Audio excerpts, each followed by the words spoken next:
अस्सलाम वालेकुम। Chapter 5 algebra है, क्लास 8 जो है चैप्टर 5 अलजेब्रा।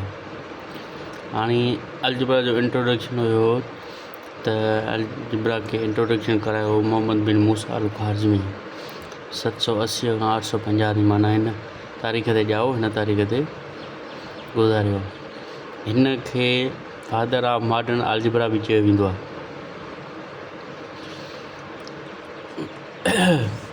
फर्स्ट टॉपिक असांजी आहे पॉलिनोमियल चैप्टर पॉलिनोमियल आहे। पहिरीं टॉपिक अथव अलजेब्रिक एक्सप्रेशन। उन अलजेब्रिक एक्सप्रेशन में असां कांस्टेंट टर्म पढ़ंदासीं, कोफिशिएंट पढ़ंदासीं, वेरिएबल पढ़ंदासीं। उन खां पोइ आहे असांजो पॉलिनोमियल छा आहे ऐं नॉन पॉलिनोमियल छा आहिनि। उन खां पोइ पॉलिनोमियल ऑफ डिग्री पढ़ंदासीं। उन खां पोइ classification of polynomial with respect to degree. उन खां पोइ ऑपरेशन पढ़ंदासीं पॉलिनोमियल जो। सॼे चैप्टर में 2 एक्सरसाइज़ूं आहिनि। चैप्टर पहिरें महीने हेसि ताईं ऐं सेकेंड एक्सरसाइज में त ऑपरेशन माना जोड़ कट वंड ज़रब पंहिंजो अलजेब्रिक एक्सप्रेशन जो।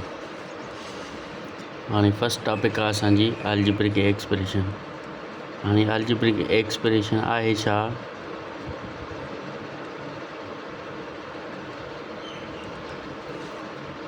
चए थो collection of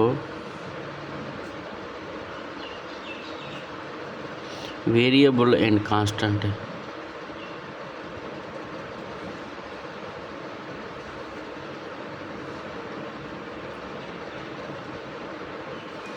collection of variable and constant joined by fundamental operation।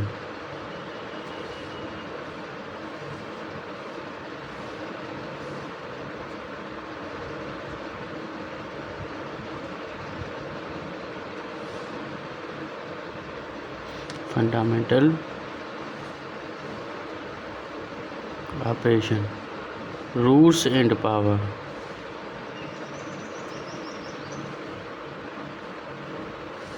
Is called algebraic expression. हाणे अलजेब्रिक एक्सप्रेशन में असां छा पढ़ियोसीं त कलेक्शन हुजे माना मेड़ हुजे, मजमू हुजे, कलेक्शन ऑफ थिंग्स हुजनि, वेरिएबल एंड कांस्टेंट। वेरिएबल छा आहे? वेरिएबल हूंदो आहे ABC जो कोई बि अखर, ABC हुजे, XYZ हुजे, PQR हुजे, जेको बि ABC जो अखर हूंदो उन खे असां वेरिएबल तौरु मैथमेटिक्स में यूज़ कंदा आहियूं। A हुजे, B हुजे, C हुजे, X हुजे, Y हुजे या Z हुजे या P हुजे या Q हुजे या R हुजे, इहे असां वेरिएबल तौरु यूज़ कंदा आहियूं। छो त इन्हनि जो वैल्यू असां वटि फिक्स न हूंदो आहे। कंहिं महिल A जो वैल्यू असां 1 खणंदा आहियूं, कंहिं महिल A जो वैल्यू 2 खणंदा आहियूं, कंहिं महिल A जो वैल्यू 3 खणंदा आहियूं, कंहिं महिल B जो वैल्यू -1 खणंदा आहियूं, कंहिं महिल B जो वैल्यू -1 पाण 3 खणंदा आहियूं, माना डिफरेंट वैल्यू खणंदा आहियूं। डेली लाइफ में जीअं एग्ज़ाम्पल असां ॾींदा आहियूं, पेट्रोल जी क़ीमत कंहिं महिल इनक्रीज़ थींदी आहे, कंहिं महिल डिक्रीज़ थींदी आहे, माना फिक्स न आहे।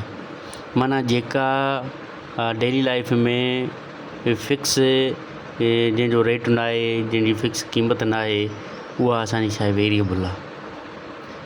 पोइ खंडु हुजे, खंड जो रेट हुजे, चांवर जो रेट हुजे, अटे जो रेट हुजे, पेट्रोल जो हुजे, डीज़ल जो हुजे, कंहिं बि शइ जो रेट फिक्स न हुजे, इट मीन्स चेंज थिए डे बाय डे, त उनखे छा चइबो आहे?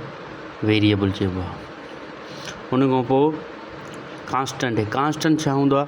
हिकु फिक्स नंबर हूंदो आहे, मुस्तक़िल हूंदो आहे, हमेशह साॻियो हूंदो, इहो चेंज न थींदो आहे। कांस्टेंट छा हूंदो आहे? मैथमेटिक्स में नंबर तौरु असां यूज़ कंदा आहियूं, जंहिंखे असां काउंटिंग नंबर बि चवंदा आहियूं। 1 2 3 4 5 6 7 8 इहे नंबर असांजा फिक्स आहिनि, इहे चेंज न थींदा आहिनि। न इन जो नेम चेंज थींदो, न इहो पाण चेंज थींदो आहे। पोइ इनखे 1 खे 1 ई चइबो, 2 खे 2, 3 खे 3, 4 खे 4। इहो कांस्टेंट हूंदो, मुस्तक़िल हूंदो, हमेशह साॻियो रहंदो, इन जो वैल्यू चेंज न थींदो, इन जी क़ीमत चेंज न थींदी। उन खां पोइ हूंदो आहे कोफिशिएंट। हाणे कोफिशिएंट छा हूंदो आहे? माना कोई भी कांस्टेंट नंबर कंहिं वेरिएबल सां मल्टीप्लाई करे, माना हे कांस्टेंट हे वेरिएबल हे कांस्टेंट खयोंसीं कोई भी, हिन मां कोई बि हिकिड़ो असां छा कयोसीं वेरिएबल खयोंसीं। जेकॾहिं इहे पाण मल्टीप्लाए कंदा त हिते 2 छा सॾणु ईंदो कोफिशेंट, ऐं ए छा आहे असांजो वेरिएबल। जेकॾहिं 4 खे 1 सां ज़रब कयूं त 4 छा आहे कोफिशेंट, x छा आहे वेरिएबल। जेकॾहिं असां हिते लिखूं 5x + 6, त जेकॾहिं 5 वेरिएबल सां गॾु आहे त इहो कोफिशेंट सॾणु ईंदो। x छा आहे वेरिएबल आहे,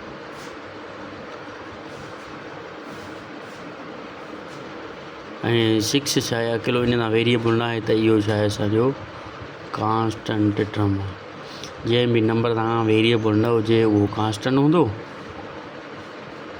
जंहिं सां वेरिएबल हुजे उहो नंबर कोफिशेंट सॾाईंदो, ऐं ABC अखर वेरिएबल सॾाईंदो। चए थो जॉइंट बाय फंडामेंटल ऑपरेशन। हाणे फंडामेंटल ऑपरेशन असांजा आहिनि वंड ज़रब जोड़ कट, इहे असां पढ़ंदा नेक्स्ट एक्सरसाइज में। चए थो रूट्स एंड पावर, माना उन ते अंडर रूट बि हुजे ऐं उन ते पावर बि हुजे, माना कंहिं ते पावर हुजे वेरिएबल ते हुजे कांस्टेंट ते हुजे। मिसाल ॻाल्हि हे 2x + 3, हाणे 2 कोफिशेंट आहे, हे वेरिएबल आहे, कांस्टेंट आहे, इन मथां अंडर रूट ॾिनो अथई, माना हे थी वियो रूट। जेकॾहिं 2x + 3 होल पावर ॾियूं 4, हे छा थी वियो हिन जो पावर, हे रेडिकल रूट, हे हुनजो छा थी वियो पावर। माना बाक़ी इन सॼे खे छा चवंदासीं अलजेब्रिक एक्सप्रेशन चवंदासीं। हाणे इहा थी वई डेफिनेशन अलजेब्रिक एक्सप्रेशन जी, उन में असांजा वेरिएबल कांस्टेंट कोफिशेंट बि थी वियो। Collection of variable and constant joint by fundamental operation roots and power is called algebraic expression. माना जंहिंमें कलेक्शन हुजे वेरिएबल ऐं कांस्टेंट जी, उनखे असां अलजेब्रिक एक्सप्रेशन चवंदासीं। पोइ उन ते अंडर रूट हुजे पावर हुजे। वेरिएबल छा हूंदो आहे, पाण जेके बि ABC अखर उहे वेरिएबल हूंदा। कांस्टेंट छा हूंदो, जेको बि नंबर हूंदो असां वटि उहो असां वटि कांस्टेंट हूंदो। ऐं कोफिशेंट छा हूंदो, जेको वेरिएबल सां नंबर मल्टीप्लाई हुजे। ऐं वेरिएबल हूंदो आहे चेंजेबल, वेरिएबल खे छा चइबो आहे चेंजेबल, छो त इहो पंहिंजो वैल्यू हमेशह चेंज कंदो ईंदो आहे। ऐं कांस्टेंट छा हूंदो आहे नॉट चेंजेबल, इहो फिक्स हूंदो आहे। ऐं कोफिशेंट छा हूंदो आहे a constant number which multiply by variable is called coefficient. वरी जेकॾहिं हे वेरिएबल सां नंबर ज़रब थियल हूंदो त कोफिशेंट सॾाईंदो, जेकॾहिं वेरिएबल न हुजे त पोइ उहो कांस्टेंट सॾाईंदो। हे constant number which multiply by variable, त इहो कोफिशेंट आहे, वेरिएबल आहे, कांस्टेंट आहे। उन ते रेडिकल हुजे या पावर हुजे, इन सॼे खे छा चइबो आहे अलजेब्रिक एक्सप्रेशन। ऐं मां हिते कुझु एग्ज़ाम्पल लिखां थो। 4x + 2y, इनखे अलजेब्रिक एक्सप्रेशन चइबो। 2x + y + z, इहो अलजेब्रिक एक्सप्रेशन आहे। 2x/y, इहो बि अलजेब्रिक एक्सप्रेशन आहे। 1 + x/y, इहो बि अलजेब्रिक एक्सप्रेशन आहे। हाणे अची वियो इन खां पोइ पॉलिनोमियल। हाणे पॉलिनोमियल में छा हूंदो आहे, इहो थी वियो algebraic expression.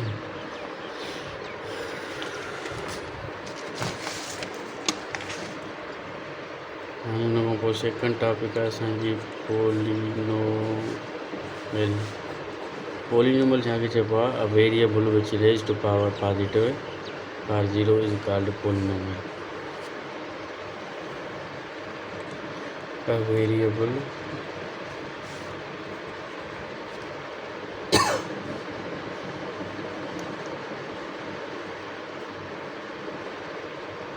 which raised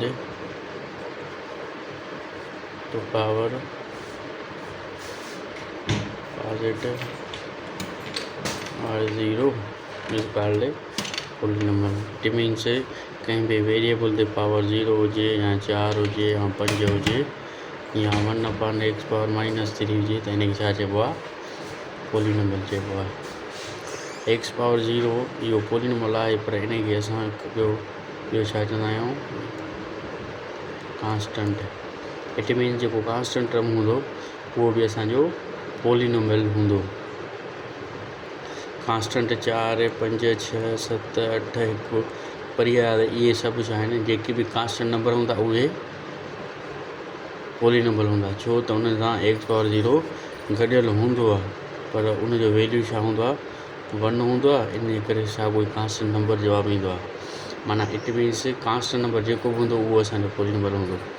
x power positive हुजे, 4 हुजे, 5 हुजे, जेकॾहिं वेरिएबल डिनोमिनेटर में हुजे उनजो पावर नेगेटिव हुजे, इनखे सिंप्लीफाई कंदासीं त एक्स पावर काॾे वेंदो, मथे 3 थी वेंदो, त इहो बि छा आहे असांजो पॉलीनॉमियल थी वियो।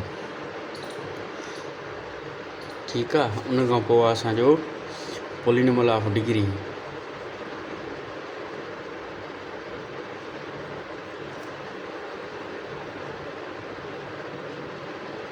पॉलीनॉमियल ऑफ डिग्री छा हूंदो आहे, जेकॾहिं कंहिं बि वेरिएबल जी डिग्री 1 हुजे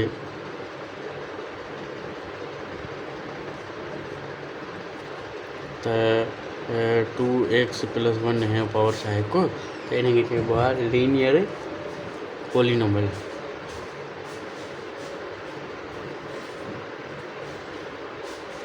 वरी जेकॾहिं वेरिएबल जो पावर 2 हुजे, हाईएस्ट पावर 2 हुजे, त उनखे डिग्री हिते घणी आहे 2, त उनखे चइबो आहे क्वाड्रेटिक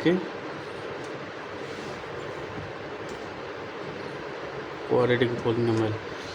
जेकॾहिं पावर हुजे 3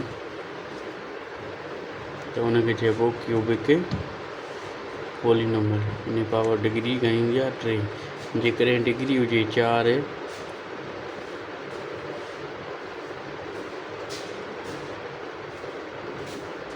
त उनखे चइबो आहे बाय क्वाड्रेटिक या क्वार्टिक, या उनखे चइबो आहे बाय क्वाड्रेटिक पॉलीनॉमियल। इहो हूंदो आहे डिग्रीअ जे हिसाब सां। माना जेकॾहिं कंहिं बि वेरिएबल जी डिग्री 1 हुजे त उनखे लीनियर पॉलीनॉमियल, पावर डिग्री 2 हुजे या पावर 2 हुजे उनखे क्वाड्रेटिक पॉलीनॉमियल। डिग्री 3 हुजे या पावर हाईएस्ट 3 हुजे त उनखे क्यूबिक, जंहिं वॾो पावर 4 हुजे त उनखे क्वार्टिक या बाय क्वाड्रेटिक। इहो polynomial of degree.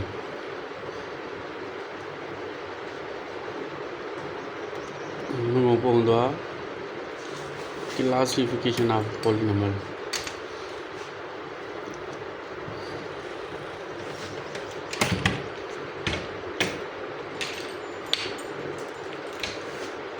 Classification of polynomial हे हूंदो आहे विथ रिस्पेक्ट टू टर्म जे हिसाब सां।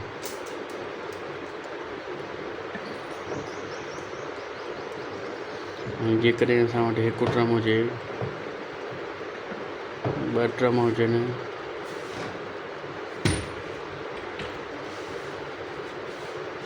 3 टर्म हुजनि,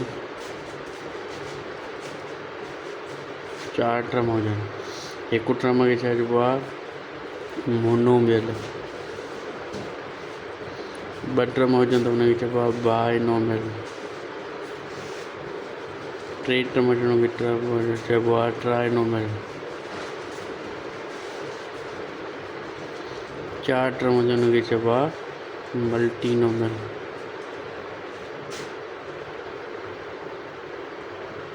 हिकु टर्म उनखे मोनो माना सिंगल, बाय माना 2, नोमियल माना टर्म जंहिंमें 2 टर्म हुजनि at least. The expression which consists of only 1 term is called monomial. A polynomial in expression which has only 2 terms is called binomial. In expression which consists of only 3 terms is called trinomial. Tri माना 3, नोमियल माना term, multi माना many, नोमियल माना term जंहिंमें more than 2 term हुजे उनखे multinomial चइबो आहे। हाणे मोर देन 2 टर्म, 2 खां वधीक हुजे या 1 खां वधीक हुजे उनखे मल्टीनोमियल चई सघूं था। हाणे बायनोमियल खे बि असां मल्टीनोमियल चई सघूं था, ट्राइनोमियल खे बि मल्टीनोमियल चई सघूं था। इहो हूंदो आहे टर्म जे हिसाब सां। माना केतिरा टर्म आहिनि, हिकु टर्म, हिन में 2 टर्म, हिन में 3, हिन में 4। हिकु टर्म हुजे हुनखे मोनो, 2 हुजनि त हुनखे बाय, 3 हुजनि त हुनखे ट्राइनोमियल, 4 हुजनि हुनखे मल्टीनोमियल, 5, 6 उनखे सभिनी खे मल्टीनोमियल चइबो। वरी हे हुयो असांजो डिग्रीअ जे हिसाब सां, पावर जे हिसाब सां। डिग्री 1 हुजे त लीनियर, डिग्री 2 हुजे त क्वाड्रेटिक, डिग्री 3 हुजे त क्यूबिक, डिग्री 4 हुजे त क्वार्टिक या बाय क्वाड्रेटिक। हाणे इन खां पोइ हूंदो या पहिरीं एक्सरसाइज ॿी शयूं बेसिक। त पॉलिनोमियल छा आहे, अलजेब्रिक एक्सप्रेशन छा आहे, वेरिएबल छा आहे, कांस्टेंट छा आहे, कोफिशिएंट छा आहे, वेरिएबल जी डिग्री घणी आहे या पॉलिनोमियल जी डिग्री घणी आहे, उन में टर्म घणा आहिनि, इहे पहिरीं एक्सरसाइज मेन हुई। ठीकु आहे। हिन खां पोइ आहे सेकेंड एक्सरसाइज में पॉलिनोमियल जो जोड़ कट वंड ज़रब।